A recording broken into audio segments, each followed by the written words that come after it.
All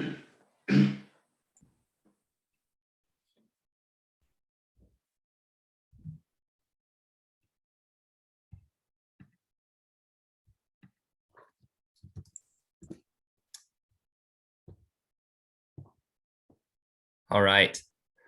Well, we're going to get started. Welcome everyone to a panel discussion titled "The Right to a Clean and Healthful Environment: Climate Change and Intergenerational Responsibility in Montana."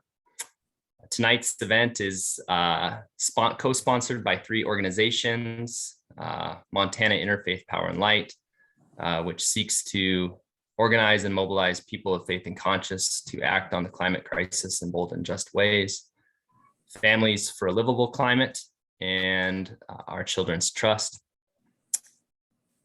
Many of you for Faith Climate Action Week, which has been a Montana IPL program, have screened the film Youth v. Gov. But if you haven't seen it yet or wanted to share the documentary with a friend, maybe host a watch party, Youth v. Gov will be streaming on Netflix starting tomorrow, April 29th. And Our Children's Trust has provided a press kit to promote the film on social media, Facebook, Twitter, and the URL will be in the chat with that information.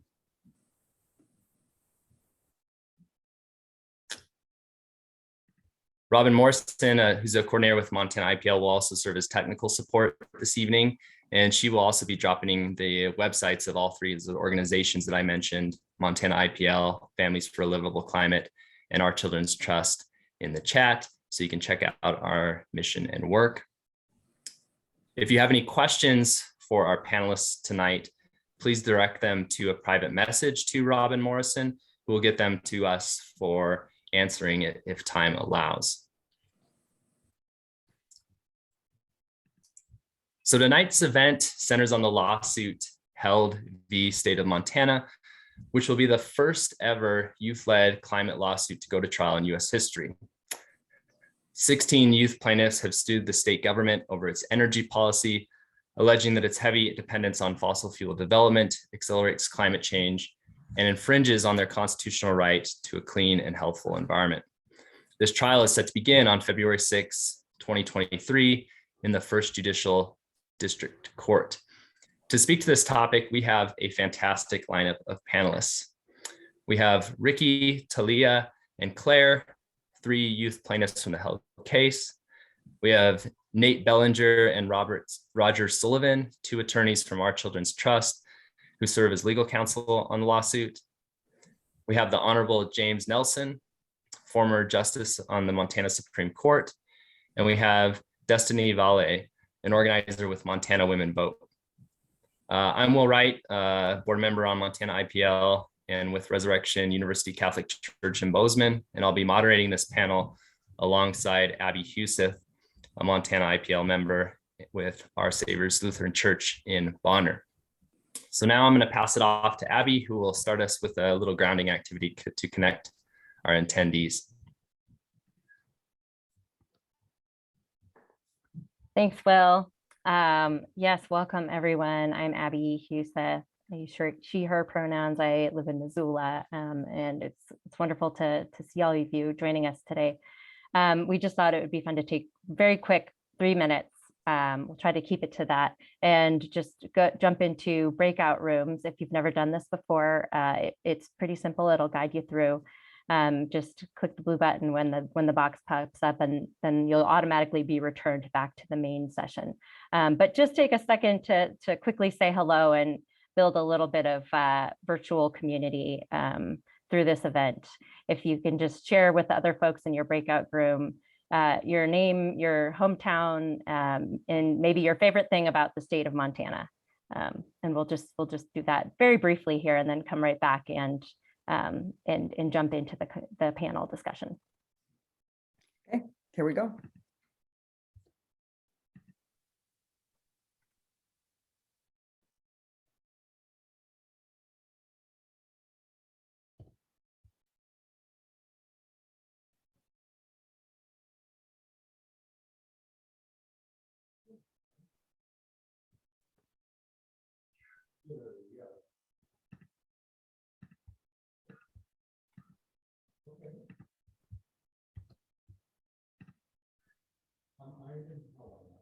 Hmm.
I put a note in the chat. I went to a breakout room, but there was no one there but me. So I finally came back. Oh, sorry about that. I don't know if I could be put in another one or, but I'm fine. I can just hang.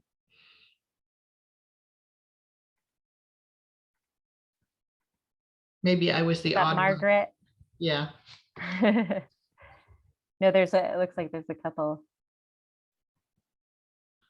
And I do Zoom breakouts all the time. So I went like, I do this all the time. It'll work great. All right. Oh, sorry about that. Where are you from, Margaret? Broadus. Broadus. Awesome. Yeah. Ricky's grandmother was my best friend. Oh, sweet. So I'm here for the duration, no matter what Yeah, happens here. right. Lucky to have good support, community support. That's key.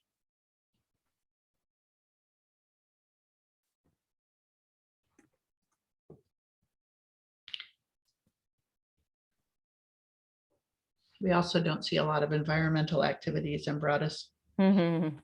So that's kind of nice to.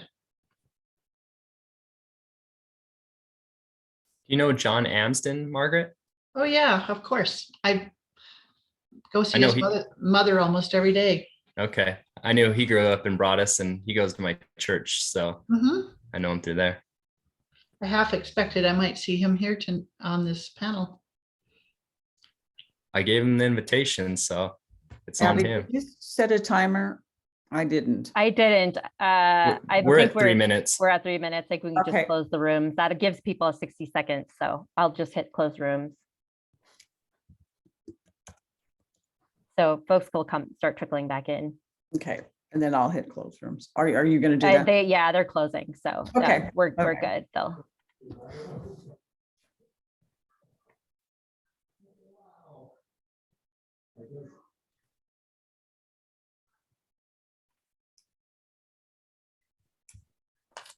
She said she's with the public radio, the public TV, or something like that.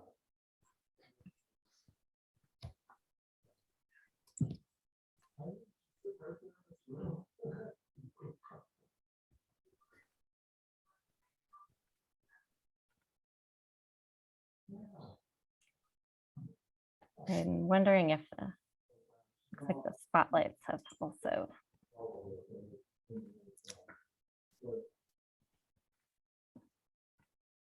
Yeah, I didn't put the you two in the rooms, but everybody else got automatically done. Perfect. So Robin, you'll I'm just gonna have to repin. Yeah. Yeah, work on that.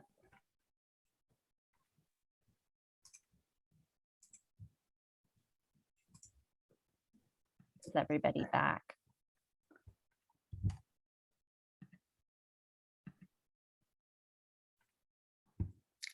Yeah, the rooms are closed. We're back. Great. Well, thank you everyone for bearing with us with that. We just felt like it was worth trying to connect a little bit more over Zoom this evening. So thanks for that. I'll pass it back to Will, and we'll get started with some questions for our panelists.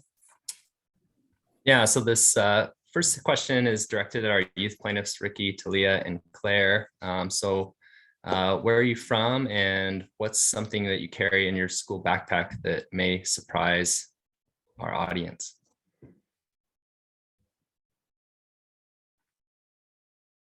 Well, I first want to say thank you all for joining us, and I'm honored to be here. I'm Claire Blastus. I'm from Bozeman, Montana, and I always carry a watercolor set with me everywhere I go.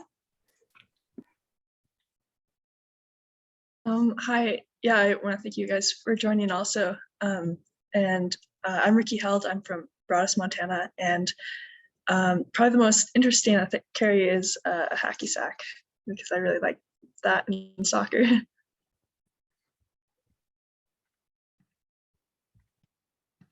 My name is Talia Hernandez, and I'm up in Polson, and I'll echo the other two ladies. Thank you guys for showing some interest just in what's going on. I don't think I have anything as interesting as the other two. I always like to keep a couple of books in my backpack just to read on the go.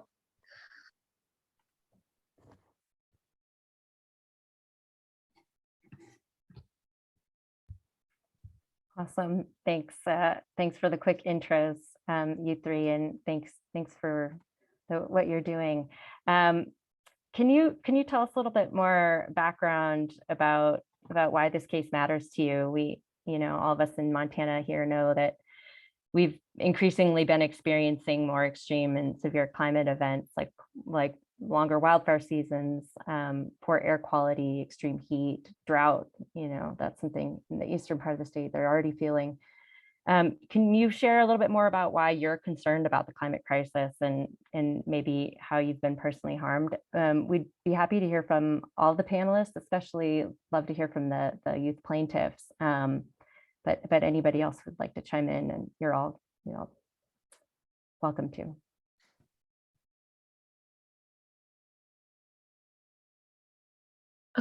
I guess I can go ahead, but so I'm concerned about climate change, like on the broader scale, because it affects everyone.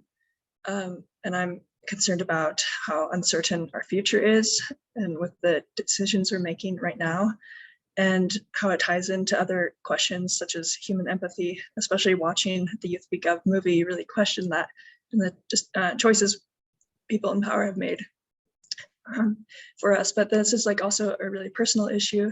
It's not just on the other side of the world, it's also here in Montana, and it affects everyone. It affects my community and my family and my home. And my family, we have a motel and a ranch, and those are affected.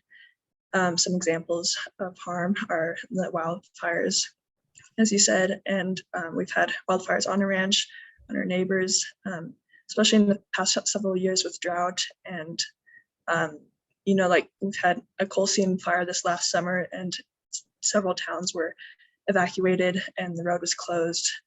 And there's ash raining down in my town. And we also have had extreme heat, record-breaking days. And and just this affects water, and especially for ranches where we depend on the livestock being raised in our crops. And it's really concerning.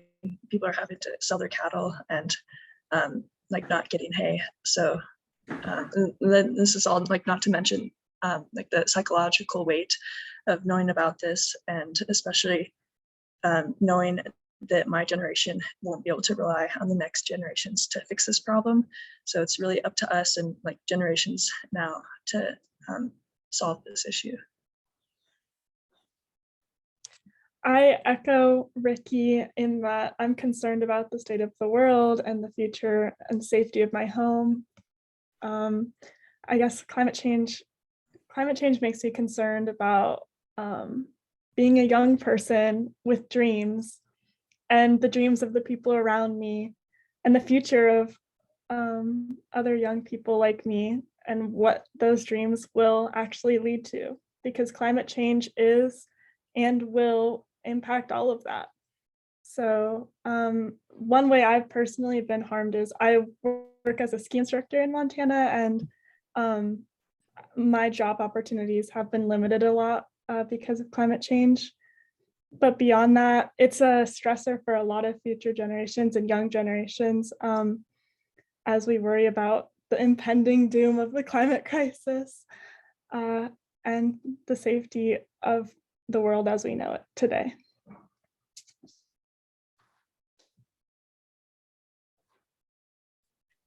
Well, I guess I'll jump in. I mean, the climate crisis is affecting everyone everywhere. And I can't say that I've been as affected as other plaintiffs in the case, but I do share a concern, especially since marginalized communities in other parts of the world are also going to be dealing or are currently dealing with climate change, and they don't have the resources necessarily that we have here in the US to deal with global warming and changing climates and more severe weather. So that's a real big concern of mine. And here in Polson, we've had more smoke, which is, I'm sure everybody around the state can say that, as well as an increase in wildfires. There was a wildfire just this past summer that closed down Highway 35, which is follows the road, and that's the road we use to get to my house. So I know that was difficult, and we had some of my friends had to evacuate, and one of our close family friends, their house burned down. So it's just worrying when you see these effects on the people you love.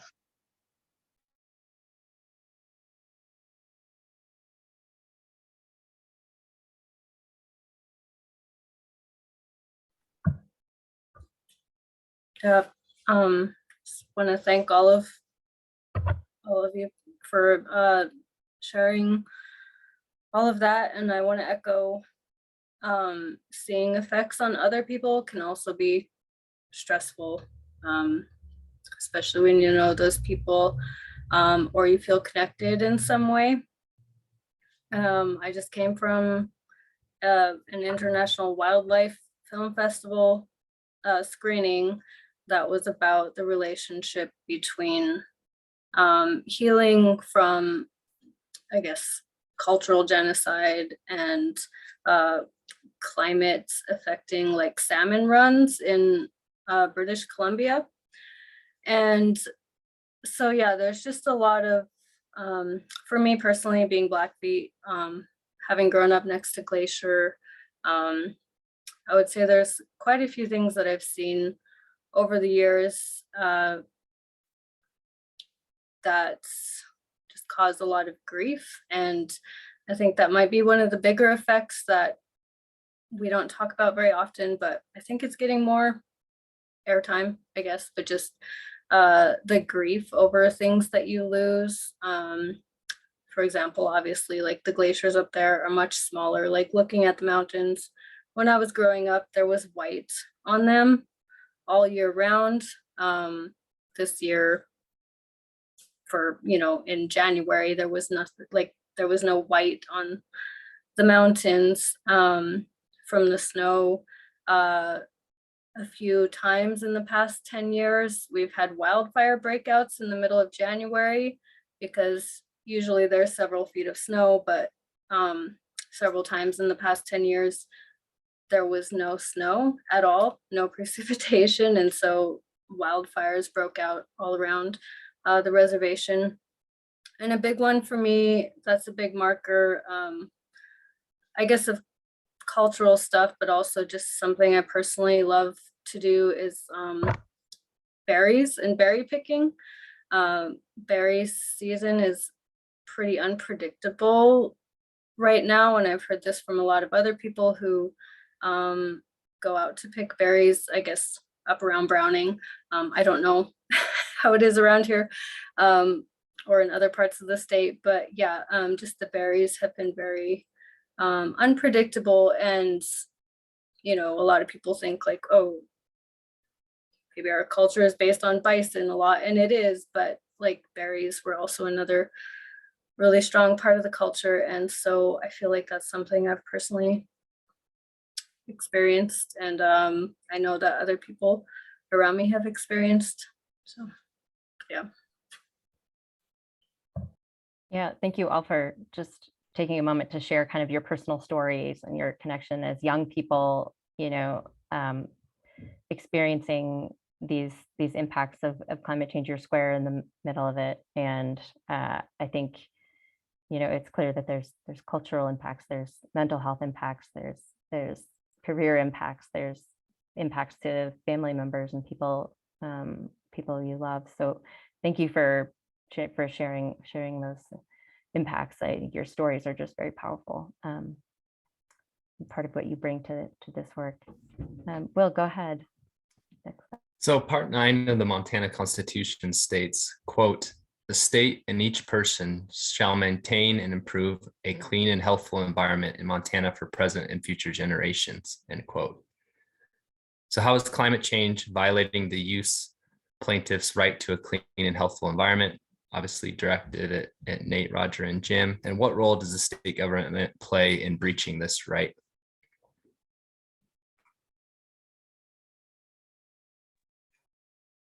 I'm happy to kick it off. And in answering that, also want to note that the right to a clean and healthful environment is also contained in Article 2, Section 3 of the Montana Constitution, which is the Bill of Rights. And that's maybe more significant for the lawyers, but that is quite significant in terms of the import of that constitutional right. And being a fundamental right. And so, I mean, I think in many ways the the answers to the previous question kind of answer this question as well, as you heard it directly from the youth. But I think, you know, we've alleged in this case held via Montana, and we intend to prove at trial that, you know, climate change is causing a real multitude of significant adverse impacts to Montana's environment and natural resources, and a number of really grave injuries to the plaintiffs. And those injuries are already occurring, and, you know, are expected to get worse in the coming years if something isn't done to address climate change. And so some of those climate impacts that you know, have already been discussed, you know, include wildfires and smoke, drought conditions, impacts to Montana's rivers and fish and wildlife, impacts to forests, both from wildfires and insect outbreaks. And those impacts are having really significant impacts on the plaintiffs, as you've heard. And I appreciate the couple of references already to kind of the mental health and the grief and the emotional toll. That's something that we hear a lot, both, you know, among these plaintiffs and a lot of other young people that we work with. That is a very, very real and significant burden that a lot of young people are struggling with, and increasingly being documented in the medical literature as well. We're seeing more and more of that. Not that that is necessary to validate their concerns, but there is more and more of that coming out too. There's a lot of physical injuries related to climate impacts, from smoke, poor air quality, and heat are a couple examples. And because of their youth, you know, young people are really disproportionately vulnerable to a lot of those health impacts as well. And then again, kind of the recreational injuries, the property injuries and other types of economic injuries as well. So all of these we have alleged, and we will prove at trial, are violating the plaintiff's constitutional rights to a clean and healthful environment, and a couple other constitutional provisions as well.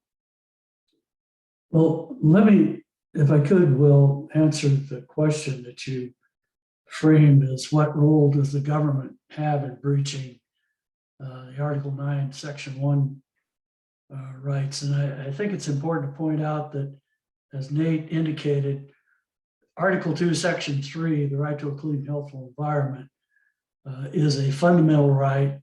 It was declared that in the MEIC case a number of years ago.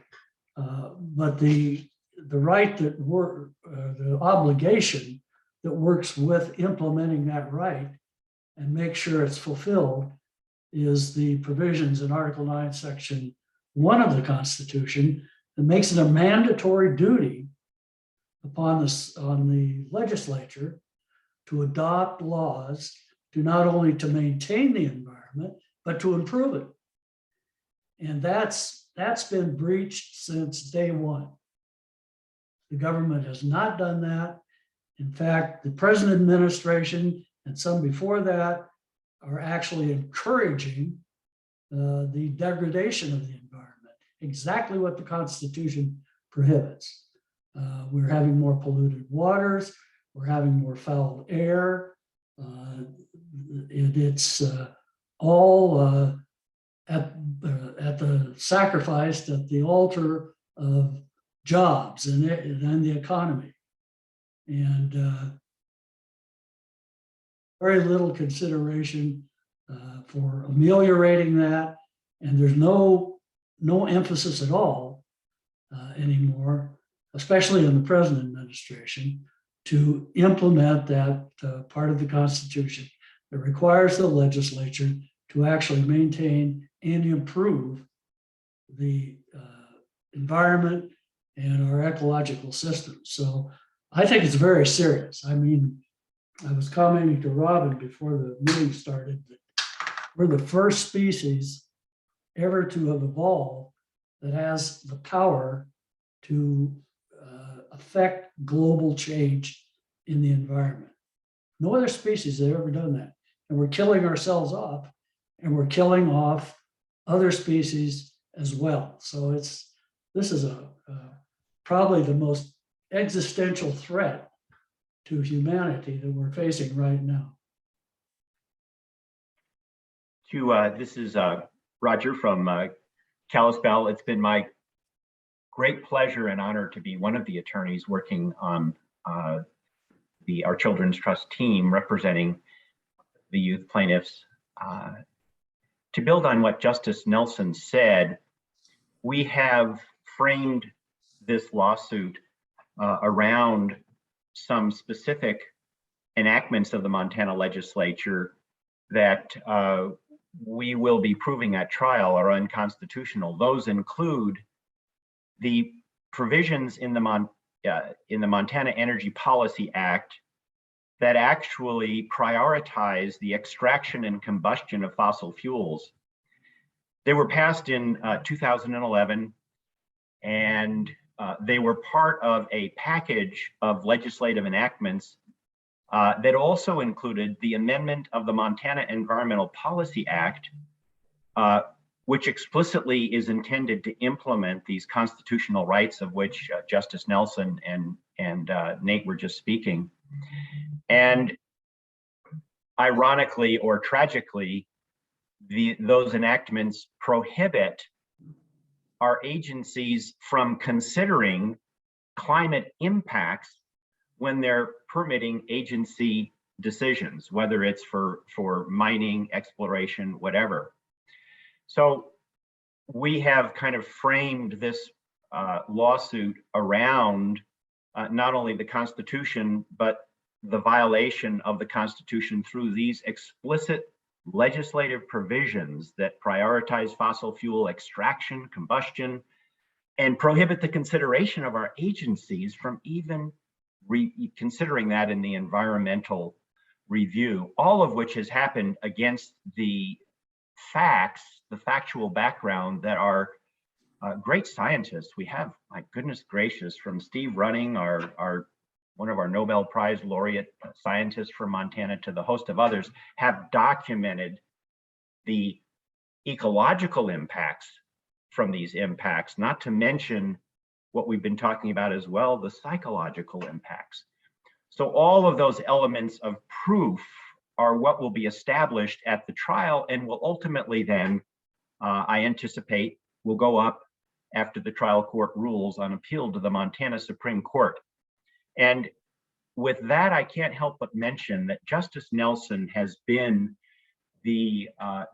really the most important single justice that we have had in terms of the development of our constitutional jurisprudence. Our Constitution is 50 years old, and Justice Nelson's presence on the court for, Jim, I can't remember how many years, but it seemed like at least 20.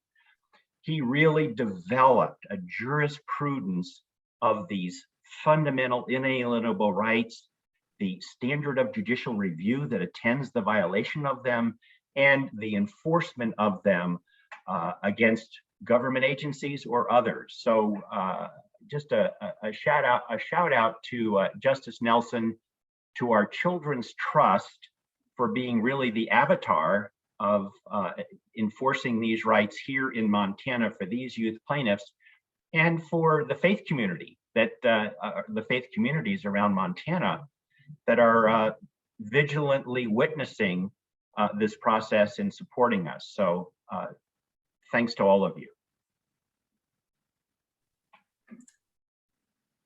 So this might be reiterating a point just a little bit, but what are you asking the courts to do as redress for these violation of constitutional rights? And since a lot of people are familiar with the Juliana case, what makes this case maybe unique from the federal Juliana versus United States? Well, I'll start, and then Nate and Justice Nelson can chime in. But again, we have in Montana a unique constitution. The provisions in it in terms of our inalienable rights and the fact that it includes both a fundamental right to a clean and healthful environment and an attendant obligation for each citizen and the state to enforce and uphold that is quite distinct from the U.S. Constitution. We also were one of the first states in 1972 to recognize that our youth had all of our fundamental constitutional rights, and that no law could ever diminish them, only could increase those rights. And that was, again, against the backdrop of U.S. constitutional jurisprudence coming out of the 1970s that, to the contrary, did not recognize and uphold youth rights.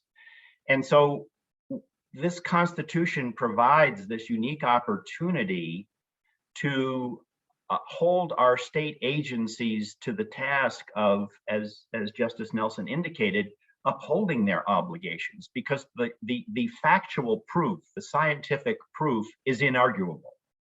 We have this combustion, the extraction in Montana of enormous quantities of fossil fuels. We are the largest repository of coal of all the 50 states. We have, through numerous permitting decisions, allowed for the extraction and the combustion of it, with the consequences of which we just spoke. And so the task of the court is that we're bringing to the court is to declare these statutory provisions unconstitutional. Now, with that having been said, that is what's called a declaration. And this district court has already found in a decision that it has the power in it. We are presenting a justiciable controversy that doesn't present a political question, for the court to make that declaration. But the judge has also said that she is not willing, at least at this point, to issue what would be called positive injunctive relief by ordering the legislature to enact remedial legislation that would address the constitutional violations, because she feels like, consistent with some prior jurisprudence, that should be left to the legislature after a declaration is made. So that's what we're asking, and that's what's being presented to the court, contingent upon our proof of harm that we intend to make at the time of the trial. Yeah, and that that declaration of law is so is so important, and part of the reason why it's so important is because the expectation is once courts make those declarations of law that the defendants, in this case the state of Montana, will adhere to those declarations of law and follow the court's order. And so to elaborate a little bit on why this case is unique from Juliana, and if you don't know about Juliana, just the one sentence version of it is it's a federal case filed by 21 youth plaintiffs across the United States against the US government for the US government's actions that they are taking to affirmatively promote fossil fuels. And it's based on, again, the federal constitution. That case has a long procedural history. It's not over yet, but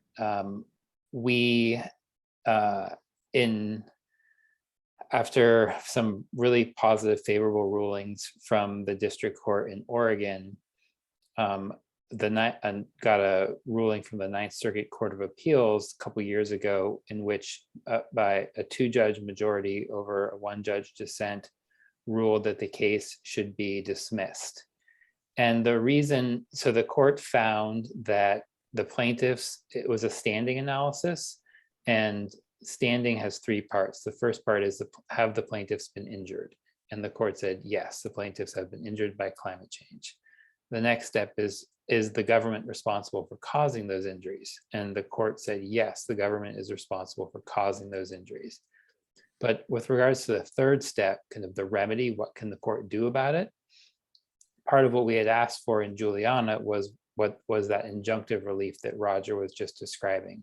We had asked the court to order the federal government to prepare and implement a remedial climate recovery plan. And on that basis, the Court of Appeals said that they didn't think they had the authority to order that type of a plan. So we don't agree with them on that point, but putting that aside for now, that's one of the reasons why the Montana case is different, because we are moving forward, as Roger explained, on declaratory relief, and that injunctive relief is off the table for now. And also about Juliana, the plaintiffs had filed what's called a motion to amend their complaint in the district court and dropped that injunctive relief, and are focusing on declaratory relief as well there, and are currently awaiting a decision from the district court judge. But the hope is that Juliana will also be able to be moving forward again soon on declaratory relief. So that declaratory injunctive relief is one important distinction, again, as well as the difference between the Montana and the federal constitution, as Roger explained. I would hope that at some point on this redressability issue, that the district court will get to the point of at least providing some sort of injunctive relief against the legislature for these blatant statutory violations that Roger mentioned. For example, violation indicating that requiring that agencies can't consider environmental impacts. I really believe that the district court should be able to cure up some of those things. As far as the judges adopting a great statewide plan for mitigation of environmental wrongs, that's probably going to be a hard sell to the courts for the same reason that the Ninth Circuit rejected that. But there are certain specific violations that I would hope that the district court, Judge Seeley, could remedy and at least get the ball rolling. My problem is live down here in Helena. I'm just filled up with this stuff every day. It just drives me nuts. This legislature is anti-science. It's anti-court. Our Attorney General earlier this year was ordered to do something by the Supreme Court and just took the position that we're not going to follow your order. It's unbelievable that an Attorney General would do that, but that's what happened. So we've got an anti-science legislature that's anti-court, that's pro-business to the point of that's all that matters. I believe is controlled by industry in a lot of ways. So I think it's going to be a tough road, but it's just got to be done. And hopefully, when you guys get up to the Supreme Court, that you can convince the court of some of these things. And I'm not going to get off this subject, but let me say something to you young people. If you don't get out there and vote,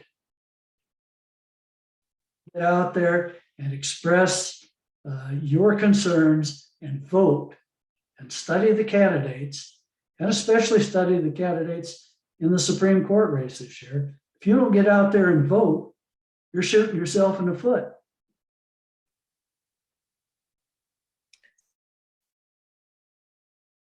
I totally agree. And I will say a lot of the young plaintiffs that we work with are too young to vote. And that's part of the reason why they are turning to the courts to protect their fundamental rights when they can't turn to the legislature. And so hopefully it's both. I mean, we need all three branches of government. That's a crisis of this magnitude requires all three branches of government. And so we're hoping that the courts, when the political branches are not doing their part, the courts will help move them in the right direction. Plaintiffs all look older than that. Well, that was kind of the perfect segue to kind of zoom back out a little bit. Thank you all for giving us navigating us through the twists and turns of the legal process. It's fascinating for those of us on the outside of it, and it's super important to have knowledgeable legal teams that are guiding this process, and we'll be watching it unfold. I kind of wanted to just zoom back out to the kind of big picture again, a little bit about why this case matters and kind of what's caught our attention about it. And you kind of alluded to it there, Justice Nelson and some of the other folks previously, but obviously this is a bunch of young folks who are plaintiffs in this case, and so there's the issue kind of generational rifts that can sometimes cause division. Sometimes there's been a perception by, I know a lot of younger folks, that older generations are placing their hopes on the younger generation to solve all the problems. And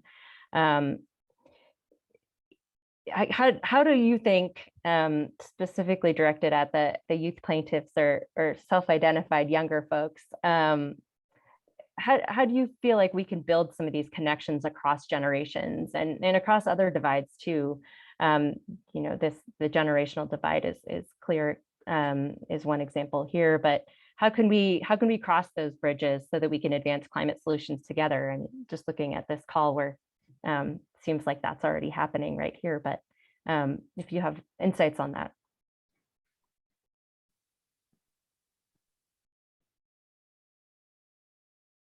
Well, unfortunately, I guess I can't come up with real good interconnection type solutions right off the top of my head.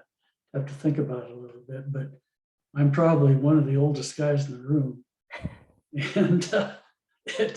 And my generation and the generations that came before me basically screwed up. We screwed up the world. And talk about the greatest generation, and That was a generation that fought World War II, but now you've got my generation that has left the world and the climate in a mess. And I think that the young hopefully can build these connections by education, by making these problems known to people of my age group and younger to me. You've got to be participatory. Democracy is not a spectator sport. You've got to get out and write letters to the editor. There should be protests at government offices. There should be marches. You've just got to get your message out in front of the media, in front of people of all ages, and you've got to work on that constantly. Thanks, Justice Nelson. Talia, I thought you were going to say something. Sure, I'll go ahead and jump in. Well, I'm taking an AP language class this year, and our big focus is rhetoric. And I think that one of the problems between our generations currently is the blame factor. The blame factor and the placing the hopes on the youth's shoulders. I feel like that kind of creates some animosity. So I think just communicating and working on a future solution, putting the tense into the future would be the most effective way to just get us to connect rather than focusing on what's happened in the past. I agree with Talia.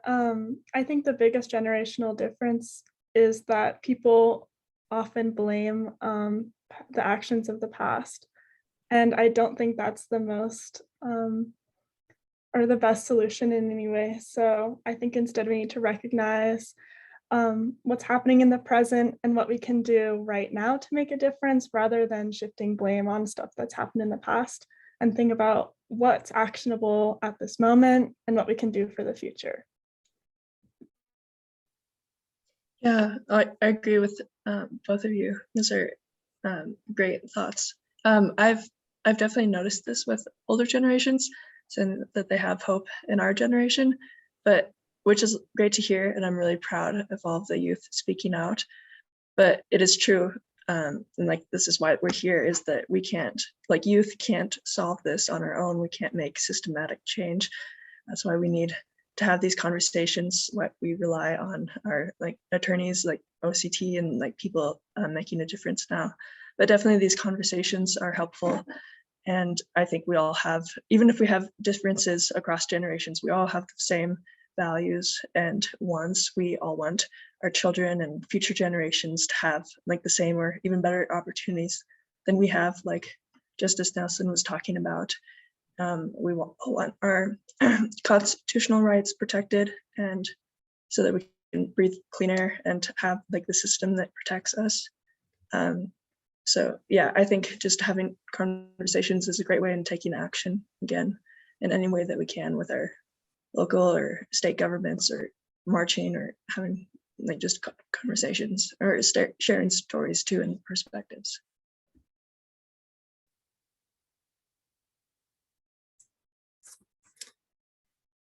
So we've kind of mentioned this sort of in your personal testimonies, but Held v. Montana really highlights the issue of climate inequity, this idea that the climate crisis does not affect everyone equally, and people who are already more vulnerable, such as younger folks, poor people, people of color, tend to experience climate impacts first and worst. So how can thus concerned with the climate crisis ensure that we're uplifting voices and solutions of the most marginalized and most impacted? And so that's directed mostly to younger people. And then secondly, to the legal attorneys, how can we ensure climate equity is enshrined in constitutional guarantees? I'm going to go first so that we can hear more from the important people, who's Ricky, Claire, and Talia.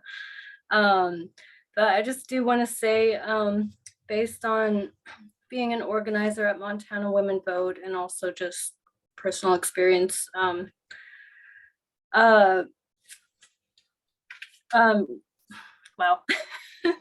there are plenty of ways that climate change impacts the lives of people who are living in poverty, for example. Of course, having unpredictable weather changes. Sorry, one second. Unpredictable weather changes for people who have to camp outside, for example, makes it difficult to set up like how you're just gonna survive from day to day.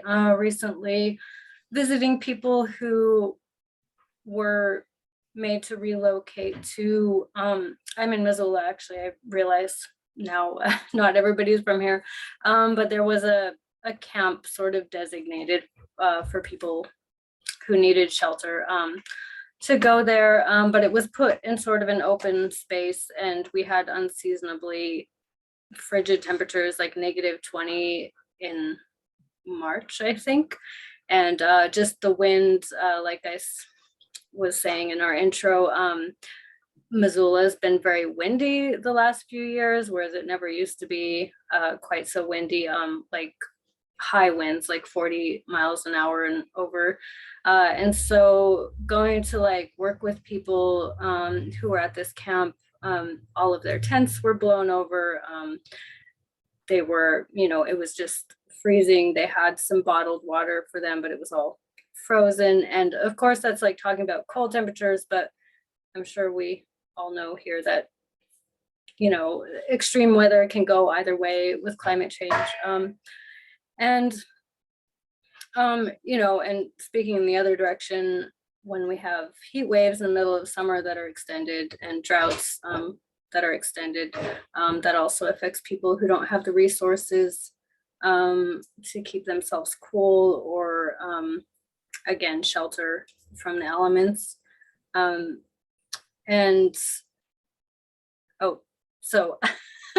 Sorry, that's more explaining what's happening, but to uplift people's voices, I would say just listen to people, listen to what they're doing, and really think about what it is that you're working for. A lot of environmental activism has in the past like sort of tread over these people. For example, again, people who have to camp outside, getting complaints, which might be true about like environmental impacts, but instead of offering resources, just sort of villainizing these people and forcing them to move to, when they don't have options, without listening to what they need, and actually addressing the problem. So I would just say listen.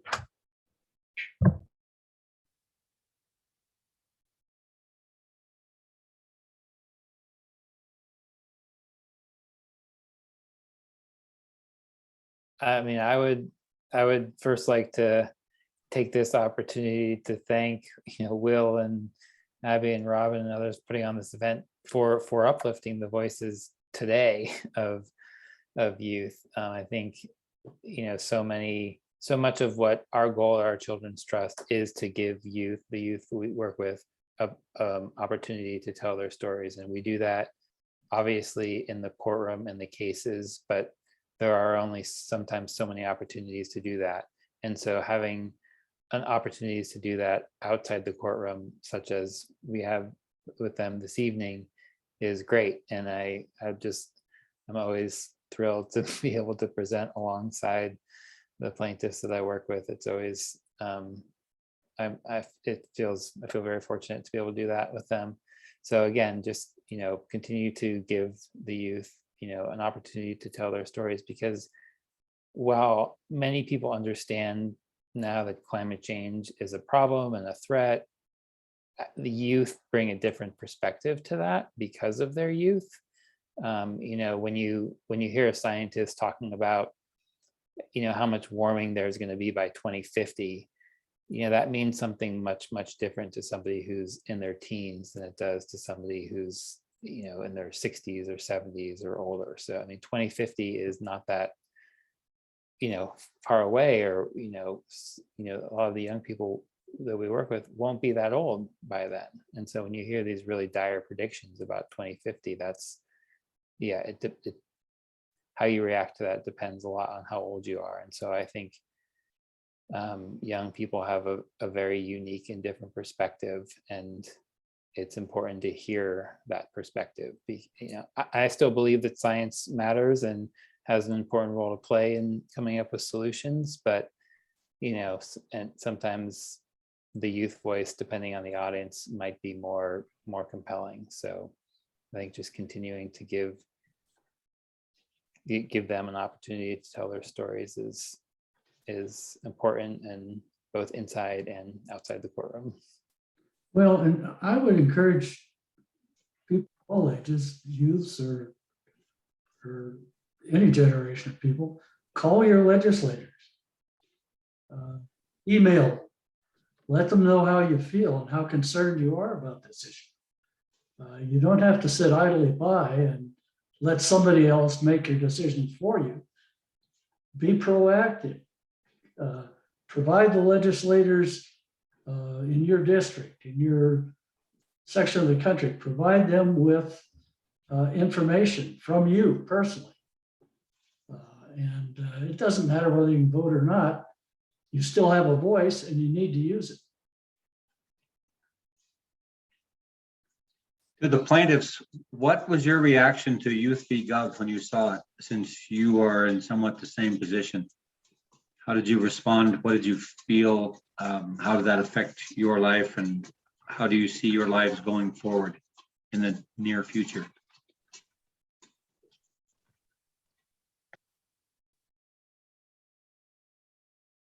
That's a good question. I couldn't see who was asking it. We will have some time for more audience questions. I found it inspirational personally, especially considering my position in this. I think it's great that people, young people all around the country and world can do something similar.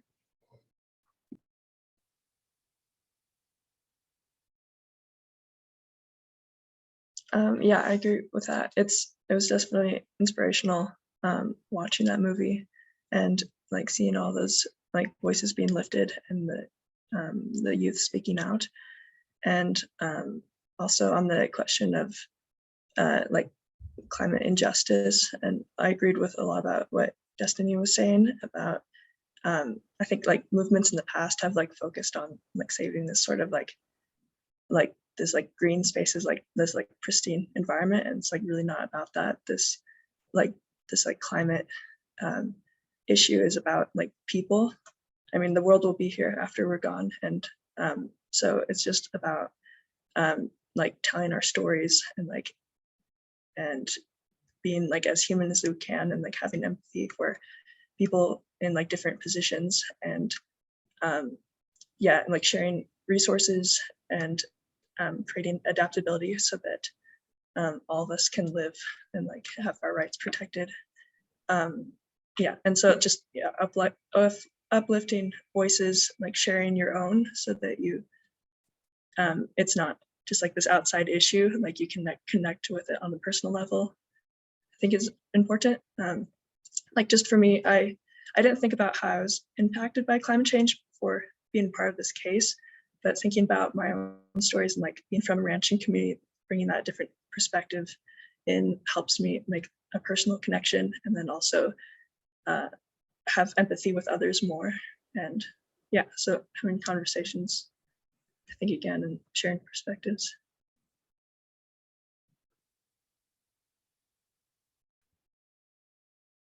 Nate, did you want to add one more thing there? I wanted to, it's going off the Youth v. Gov film, going back to the Willis question just for a second. I just wanted to say briefly about how we can try to enshrine climate equity into the Constitution. And I think part of what I would say is, I think it is enshrined in the Constitution already, as Roger kind of alluded to earlier. And if you look at the Constitutional Convention, the the dialogue that took place during that, it's clear that a lot of the delegates were really concerned about protecting not just present generations, but also future generations. So I think that intergenerational equity concern is there and intended to be there. And one of the ways that we can try to affirm that in this case, as we have alleged in the complaint, and we'll hopefully prove at trial, is the ways in which young people are disproportionately impacted by climate change. And there's various reasons. Part of it is, physiological reasons. Their bodies are still growing and developing. They spend more time outside playing sports and recreating, and all of that makes them uniquely vulnerable to, say, air pollution and smoke. So we will present that evidence at trial and hopefully get findings that affirm that young people are disproportionately vulnerable, being disproportionately harmed by these government actions. And it is therefore even more important that the government fulfill its responsibility to protect these youth. So the theme for Faith Climate Action Week has been on sort of intergenerational justice, and there's varying faith traditions that speak to it. For example, the seventh generation principle is based on the Haudenosaunee or Iroquois teaching that we should consider how today's decisions impact 7 generations from now. Or even in Abrahamic scripture, places each generation in relationship with past and future generations in genealogies, histories, and prophecies. This outlook is expressed in Genesis chapter 17, verse 7. It says, quote, "I will establish my covenant between me and you and your offspring after you throughout their generations for an everlasting covenant, to be God to you and to your offspring after you," end quote. So given this wisdom from various traditions, what do you think our moral and legal responsibilities are to present and future generations?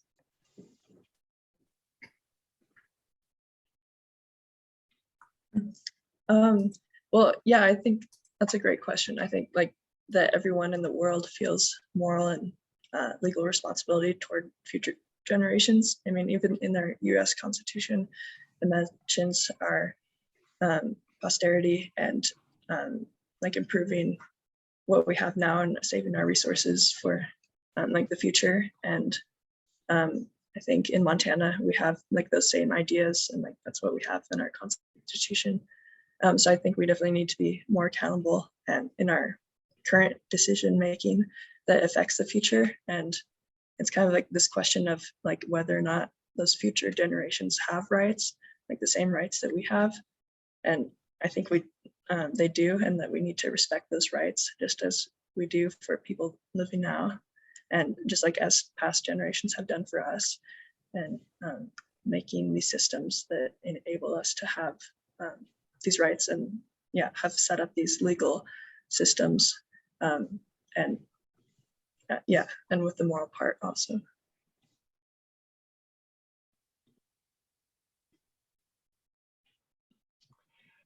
I think it's significant and heartening that this Montana Constitution, of which we speak, and which forms really the basis to this constitutional climate case here in Montana, that we're hoping is kind of heard around the world, if you will.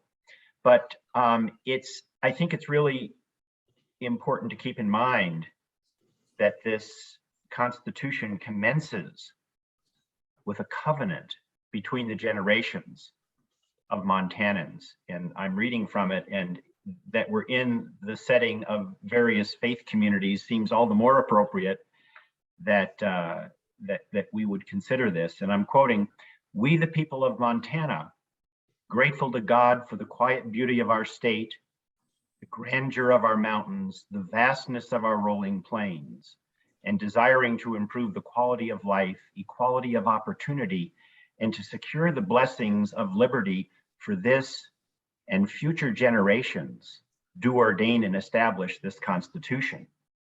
This same intergenerational compact is reflected throughout the delegates' discussions of the Constitutional Convention.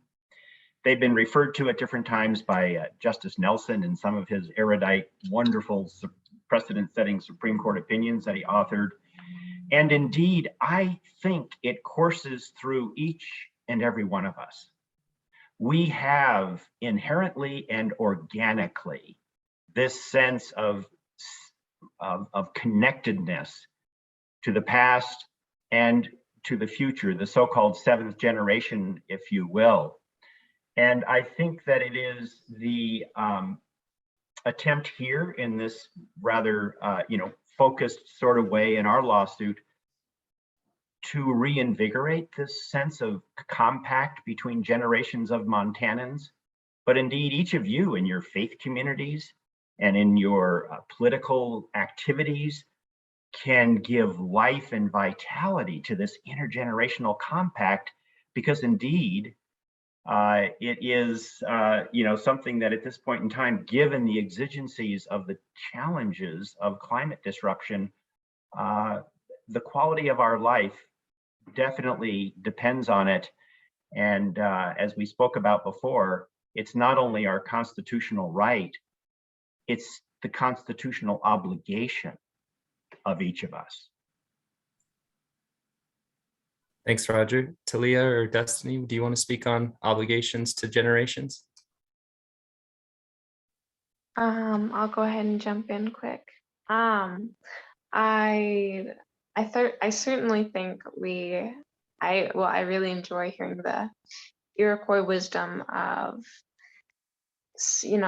thinking critically about how your actions are going to affect those 7 generations down from you, because it is our duty to give future generations the same opportunities that we've had, and we certainly can't do that if we're gonna let our planet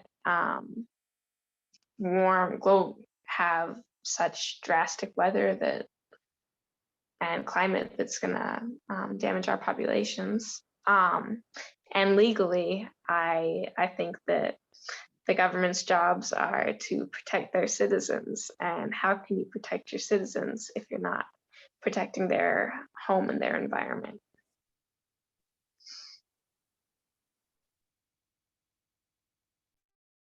Same provision in the Constitution that has the clean and healthful environment protection also has other inalienable rights that you are absolutely entitled to, and those include the right to pursue life's basic necessities, to enjoy and defend your lives, liberty, to acquire and possess property, protect property, and to seek safety, health, and happiness in all lawful ways. Of course, that's all tied up with the right to a clean and healthful environment. But it's a very powerful provision in our Constitution that the delegates talked a lot about. And you have these rights, and you're entitled to these rights, and they're fundamental rights, and they are inalienable rights, which in law means that they can't be taken away from you. So it's I think important for you all to recognize that. You've got the law behind you, you've got the Constitution behind you, you've got one of the best constitutions in the United States of America behind you, and don't be afraid to use that Constitution.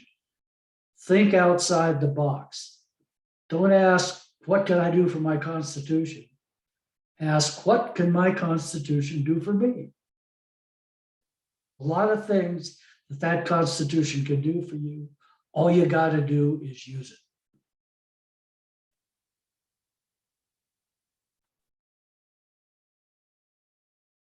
Well, thank you all for sharing about that. Yeah, that is the kind of question about intergenerational obligations, whether that's something we think about a lot, I think, within faith communities, and working together, and gets back to that idea of kind of uplifting voices and crossing those divides. And it's inspirational to hear your advice and to see that in action through this case. Whether we've been here 1 generation or 7 generations or 77 or however many generations the Blackfeet and the Salish people have been here long before us. So yeah, thank you. So Will, now I did you think, want to jump into audience questions? yeah, we have a few minutes for audience questions. One question that I had was for the youth plaintiffs, and it's, what are you doing to prepare for trial?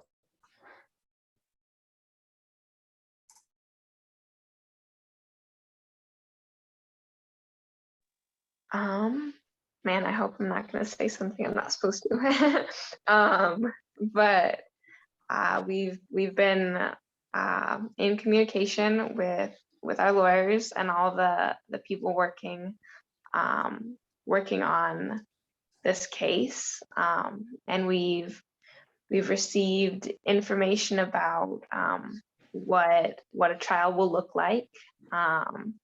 And really, we've just been assured that we're going to have a lot of support through it. So I think preparation-wise, we've just been focusing on what we have to tell and how that's what effects we've noticed. And additionally, we've been able to kind of get some ideas of what the state's arguments will be in response to our case. Yeah, and just adding a little bit to that, we're just continuing to collect evidence for our case and sharing stories and adding to what we already had in our when we first filed the case.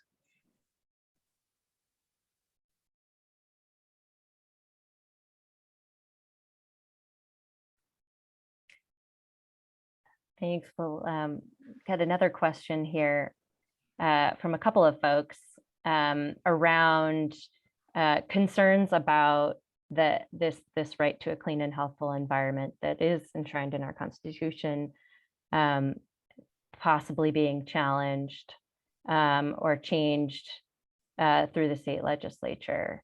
Does anyone want to speak to that concern? Well, that's something I've talked about and written about.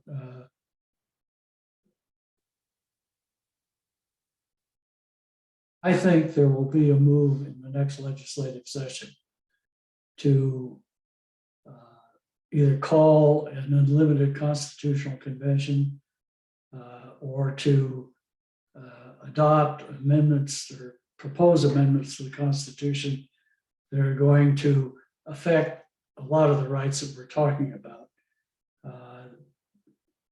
One representative, who I'm not going to mention her name, many of you know who I'm talking about, has already called the Constitution a socialist rag. So with that sort of an attitude in the legislature, I think that we're going to see attacks on the Constitution in the next session. And I'm personally very concerned about it. If I just don't want to be the person that has to witness our Constitution being disassembled or degraded. A lot of it is grounded in the right of individual privacy, the right of women to choose reproductive autonomy. And of course, that's the Roe versus Wade issue, of course, is really front and center in all of these conservative state legislatures. So we're going to see a lot of that next session. And again, this is something that we're all going to have to combat. You need to call your representatives, your senators, and tell them that you don't want them messing with your Constitution. You're part of we the people too. And we the people adopted this Constitution, and they need to know that we're not going to give it up without a fight. And if amendments are proposed, everybody that can vote is going to have to vote against it.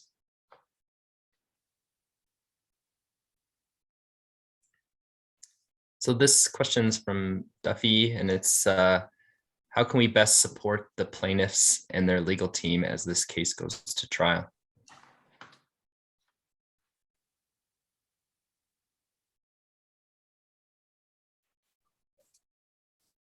I'm happy to start to give that an answer.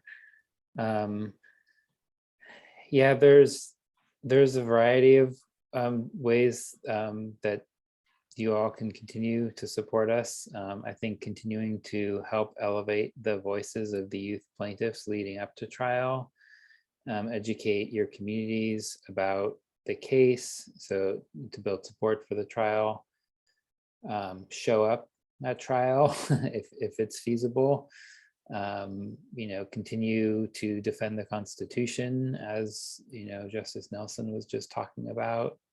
You can always go onto our website at ourchildrenstrust.org, and we have, you can follow, subscribe to our mailing list and social media and things like that, just to stay up to date on the preparations that are going to trial. There's, as you've heard from the plaintiffs a little bit already, there's a lot happening between now and February 2023 before the trial starts.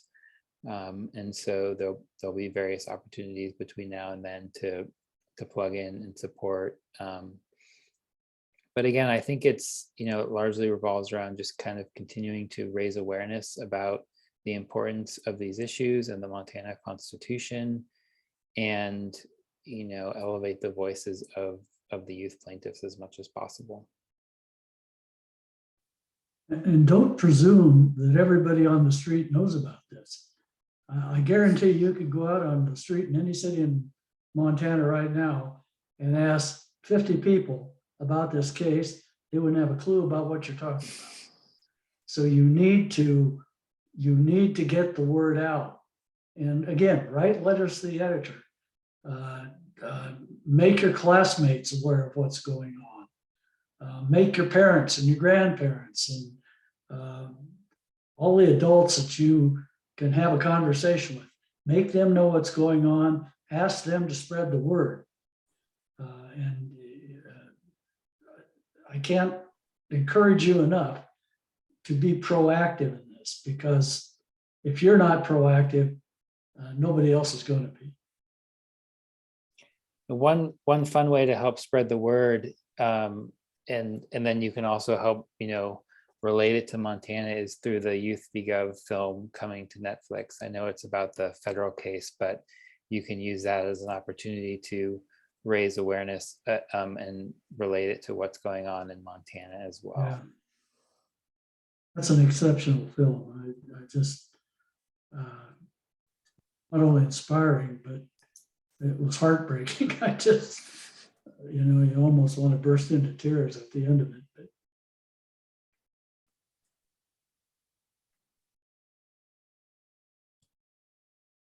Yeah, thanks, Al. We have just a few minutes here at the end. If there are any other burning questions for our panelists, we might have time for one more.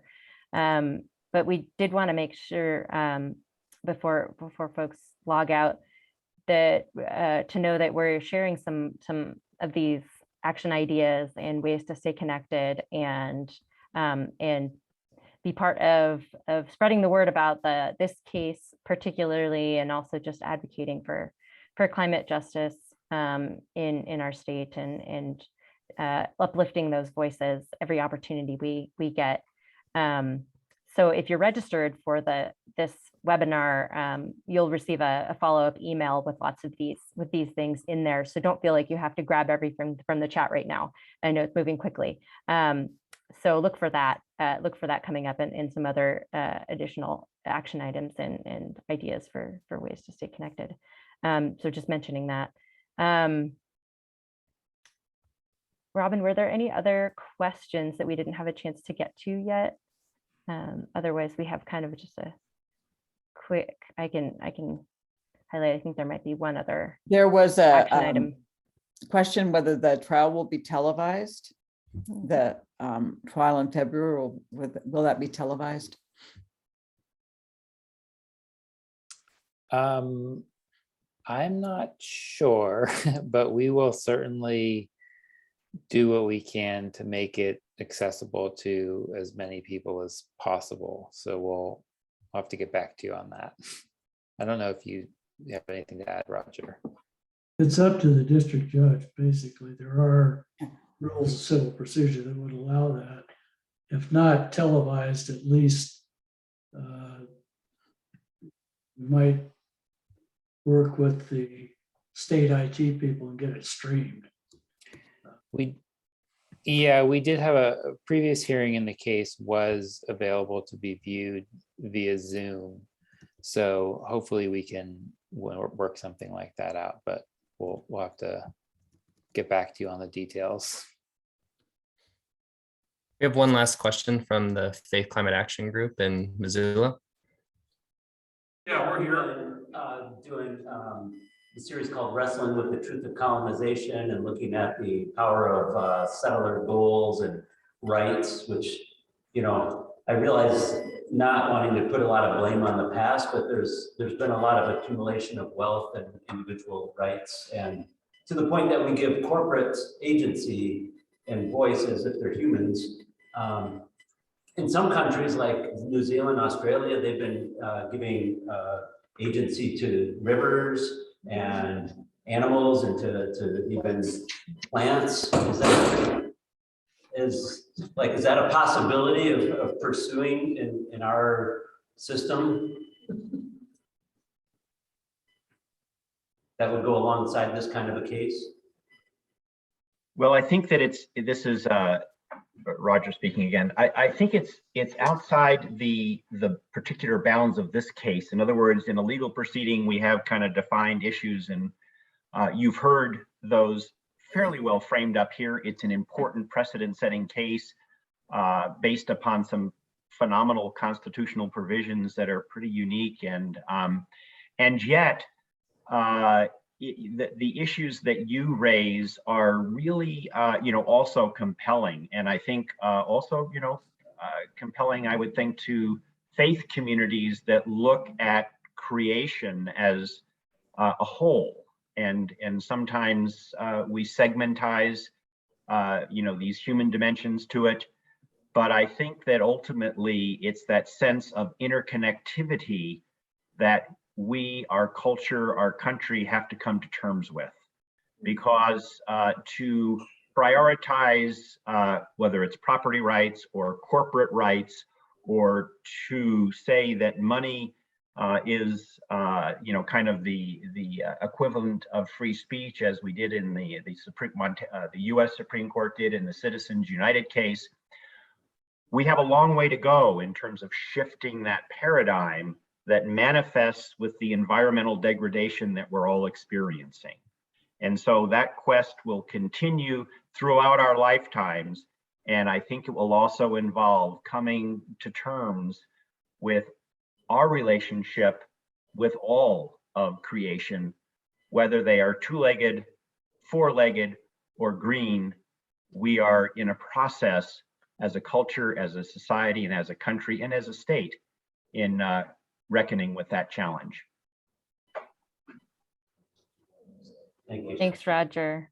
Yeah, good, great questions. I want to be respectful of folks' time. So sorry to cut things off here. I know Tim's got his hand raised.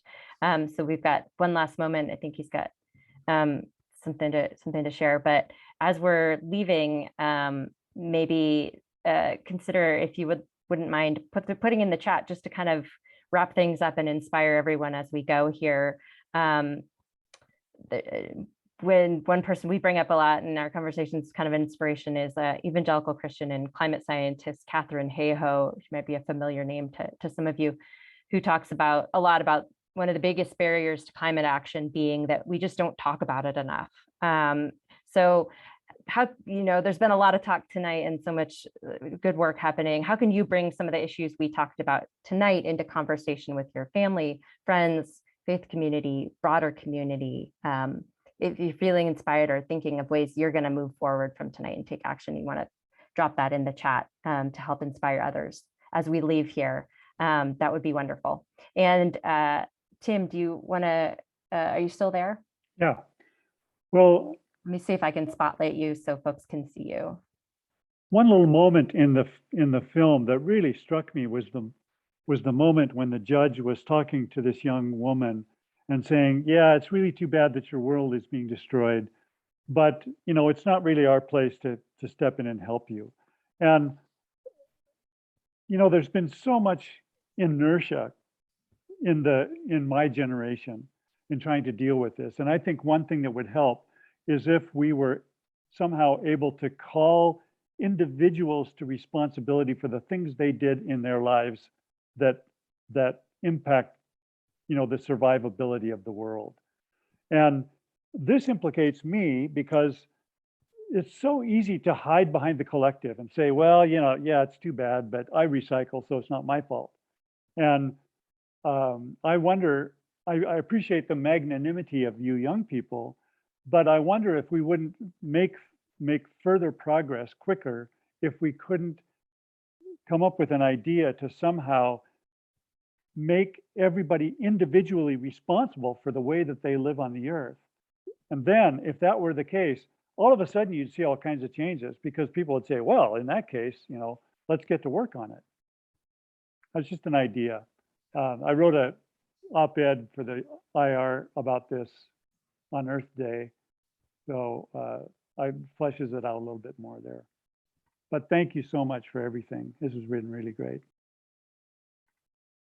So yeah, thank you to the panelists, to Claire, Ricky, Talia, Destiny, to Justice Nelson, Nate, and Roger. Thank you for joining this evening. This panel discussion was recorded and it will be available. So you can contact my Montana IPL and we'll be posting it, and there'll be a follow-up survey sent out to all who registered this evening. Yeah, we're all here as individuals doing our part, but we're all connected too. And that's been so powerful to hear all of you share about that and all of our responsibilities to one another.